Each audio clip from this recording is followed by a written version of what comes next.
After the annual State of the State last week, now the in-print version, as it were, the governor's budget now in the hands of you and the Senate Appropriations Committee. That it is. Actually, we started this week taking testimony from the public, and all the public's invited to come up here and testify things, but normally it's people from the community action agencies or something like that that does it, and then lobbyists then come later, and department heads come later. But this gives the citizens a chance to have some input into it. They may not know the actual figures, but they know what they'd like to see, and it was interesting. We had some good testimony come up, and several from the district submitted written testimony, and so that was appreciated. So it was a good week. See, buzzword up here this year is workforce development, and that's always been my thing, is jobs, jobs, jobs, and the governor's thing apparently too. He's done a great job with the budget, putting it out there and his ideas and stuff like that, but it's creating jobs, trying to get some industry in here, and people can better themselves and get better jobs and stay off the minimum wage stuff and provide well for their family. So he had several different things, adding to some scholarships and taking that on, helping out community colleges for workforce training, because industry wants to come in and have somebody that can be there to train those people. And so that was one of his big things. He did announce that the school funding formula would be fully funded again this year, and that's a big thing for us. Put some more money in STEM, and I was fortunate to secure money for a few schools down there. Wanted the whole district, but for STEM, the science, technology, engineering, math,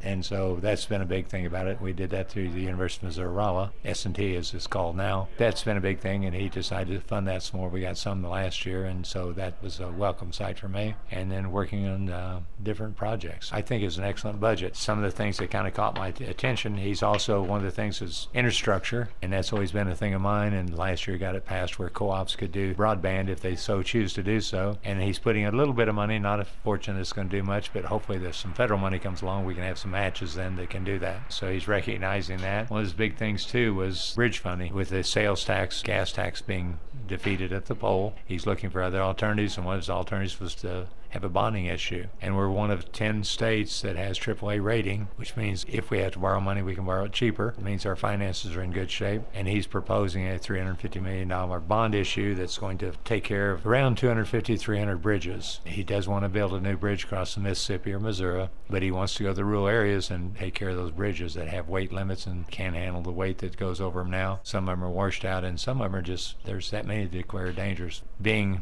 the Ozarks, we have lots of streams, lots of hills and lots of valleys, so we have lots of streams down there, and the rural area is going to come out real well if we can get that passed. It's all preliminary right now. That's one of the things I'm excited about getting, is funding for that. It will be at a cost, at a bonding cost. The payment of the bond would come out of general revenue, not out of highway department funds, that allow the highway department to go ahead and spend on other problems in the state. We have some bridges that are so bad that they're putting nets underneath them to catch falling concrete. We've got to take care of that infrastructure if we're going to get jobs to come to Missouri. A lot of time between now and second Friday in May. There is. Budget's going to be an awfully big part of it, and the governor's doing an excellent job getting out there, visiting with people, finding out what their needs are. I hope that the Appropriations Committee can look seriously at his budget, and it's okay to have some differences with him, but work with him and go to him if you've got an issue with something. I can walk in his door and say, hey, I've got an issue with this, and sit down and let's talk. So he's just really good at that, about being really personable. Good for all of us.